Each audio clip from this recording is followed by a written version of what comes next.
অথচ সেই দেশটা থেকে একটা পরাশক্তি বুলেটবিহীন অবস্থায়, ব্লাডবিহীন অবস্থায় বিদায় নিতে হয়েছে শুধু আতঙ্কে। আল্লাহ সুবহানাহু ওয়া তাআলা ওদের দিলে সেই আতঙ্কটা ধরিয়ে দিয়েছে।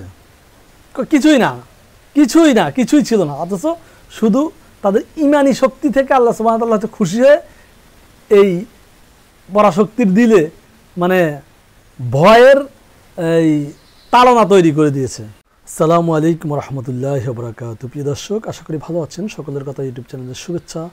আলোচনা করব রাশিয়া সর্বপ্রথম তালেবান সরকারকে স্বীকৃতি দিল, আফগানিস্তানকে একটি স্বাধীন দেশ হিসেবে পৃথিবীর মানচিত্রে এই প্রথম রাশিয়া স্বীকৃতি দিল। মানে সর্বপ্রথম কোনো একটা দেশ স্বীকৃতি দিল যেটা রাশিয়া।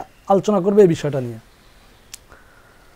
দেখুন, আপনারা জানেন যে গত 4 বছর আগেই আফগান থেকে যেই পরাশক্তি আমেরিকা এই যুদ্ধবাজ, তো তারপর থেকেই তালেবান সরকার এই আফগানের দায়িত্ব পালন করছে এবং এখন পর্যন্ত সেখানে নানান রকম অর্থনৈতিক খাতে আমেরিকার দেওয়া নানান রকম এই অবরোধ দেওয়া আছে।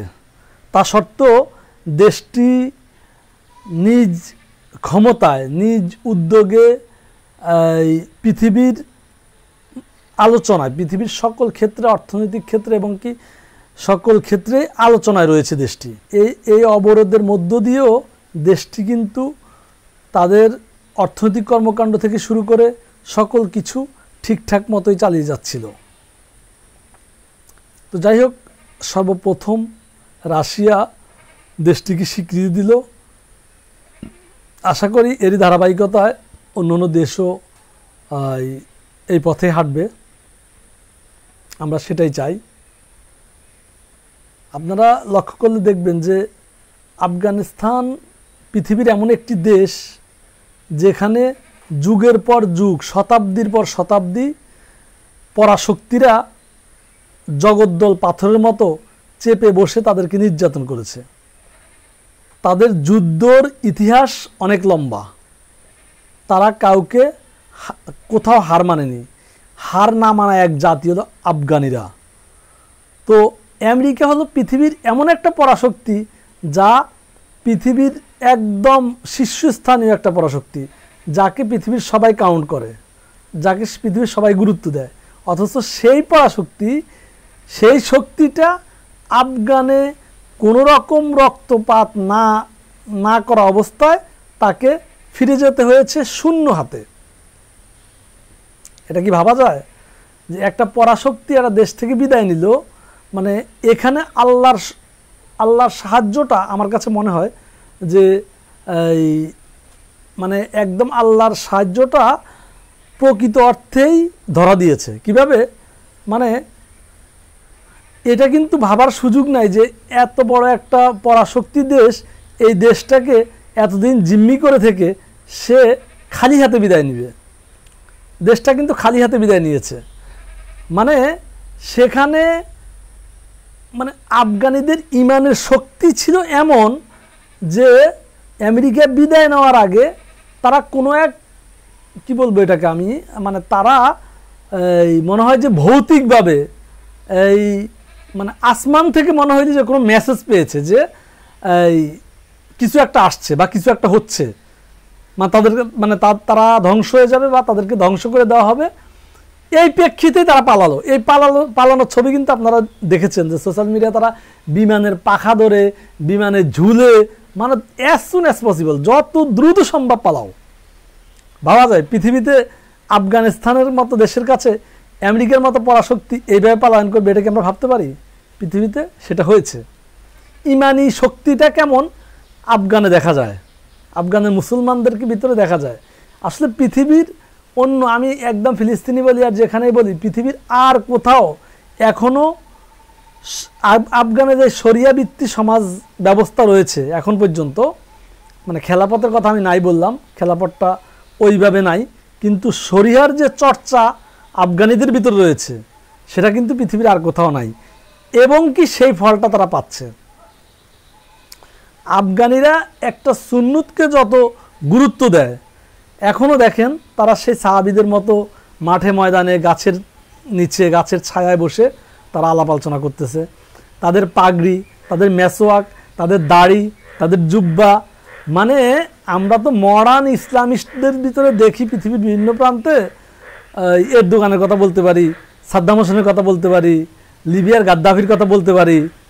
মানে দিন শেষে তো উনি যে মুসলিম নেতা, ওনাকে না দেখলে সেটা বুঝা, ওনাকে ওনার পরিচয় না জানলে আমি ওনাকে দেখে বুঝবো না যে উনি মুসলিম নেতা।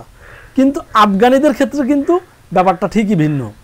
আফগানিরা ইসলামের একদম ছোট্ট হুকুমত থেকে শুরু করে বড় হুকুমতগুলা প্রত্যেকটা নিয়ম কানুন তারা গুরুত্ব সহকারে সেটাকে আদায় করে এবং কি সেটাকে শক্ত করে ধরেছে। এই জন্য এত প্রতিকূলতার পরে, এত অন্যায় অত্যাচারের পরে, এত নির্যাতনের পরে তারা কিন্তু হারে নাই। হার না মানা এক জাতি হলো আফগানিস্তানের মানুষ। সেখানে একদম সঠিক একটা কাজ করেছে রাশিয়া, যেটা তাদেরকে স্বীকৃতি করেছে। এবং কি আমার ধারণা, এবং সেটা হওয়া উচিত, যে এই রাশিয়ার পরপরই পৃথিবীর মোটামুটি মানে বেশিরভাগ দেশ এই সিদ্ধান্ত নেওয়া উচিত, তাদেরকে স্বীকৃতি দেওয়া উচিত। কারণ হলো যে যারা দিচ্ছে না বা দিবে না সেটা বোঝা যায়। কেন বোঝা যায় জানে? তারা পশ্চিমা বলয়ের ভিতরে থাকতে চায়, একটু উষ্ণতা পেতে চায় এবং কি তারা অর্থনৈতিকভাবে একটু ভালো থাকতে চায়, বুঝছেন? সেই ক্ষেত্রে মানে দেন দরবারের ন্যায় বিচারের দেন দরবারে তারা থাকতে চায় না। তাদের কথা হলো যে মানে তারা উষ্ণতা পেতে চায় আমেরিকার, শুধুমাত্র সেই দেশগুলা। এবং কি আমি বাংলাদেশের কথা বলতে পারি, বাংলাদেশ কেমন সাহস করবে যে রাশিয়া দিয়েছে? বাংলাদেশ তো এই রাশিয়ার একদম যুদ্ধের সময় থেকে শুরু করে সেই আলোচনা আনলে বাংলাদেশ কিন্তু রাশিয়ার ট্রেন্ডের একটা রাষ্ট্র, আমেরিকার না কিন্তু। তো সেই ক্ষেত্রে বাংলাদেশের উচিত যে এই মুহূর্তে রাশিয়াকে এই আফগানকে স্বীকৃতি দেওয়া। কারণ দিন শেষে আফগান সকলের স্বীকৃতি পাবেই পাবে, কিন্তু কে ধারাবাহিকভাবে আগে দিচ্ছে এটা খুবই গুরুত্বপূর্ণ হয়ে দাঁড়াবে একটা সময়। আমরা যেমন বলি যে আমাদেরকে মানে প্রথম স্বীকৃতি দিল কে, আমাদেরকেও কিন্তু সম্ভবত ভারত, তারপরে রাশিয়া দিয়েছে। রাশিয়া এই কাজটা মোটামুটি এগিয়ে থাকে। সেই ক্ষেত্রে আমি মনে করি বাংলাদেশেরও আফগানিস্তানকে স্বীকৃতি দেওয়া উচিত। আফগানিস্তান যে মানে জুলুম বা নির্যাতনের শিকার হয়েছে আফগান জাতি, তালেবান জাতি, পৃথিবীর কোনো জাতি, আমার জানা মতো পৃথিবীর কোনো জাতি এত নির্যাতিত হয় নাই। আর বাকি জিন্দিগিতে, বাকি পৃথিবীর বয়সে হবে কিনা আমি জানি না। হ্যাঁ, অথচ সেই দেশটা থেকে একটা পরাশক্তি বুলেটবিহীন অবস্থায়, ব্লাডবিহীন অবস্থায় বিদায় নিতে হয়েছে শুধু আতঙ্কে। আল্লাহ সুবহানাহু ওয়া তাআলা ওদের দিলে সেই আতঙ্কটা ধরিয়ে দিয়েছে।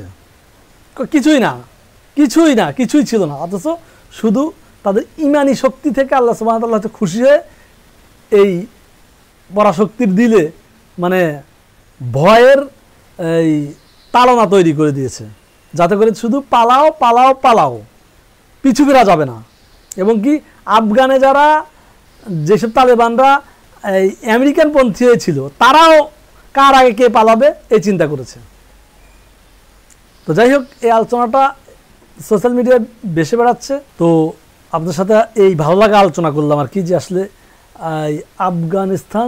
আফগানিস্তানকে রাশিয়া এই প্রথম স্বীকৃতি দিল, এই ভালো লাগার বিষয়টা আপনাদের শেয়ার করলাম। ভালো থাকবেন, ভিডিওটা নিজ টাইমলাইনে শেয়ার দিবেন। আসসালামু আলাইকুম রহমতুল্লাহ।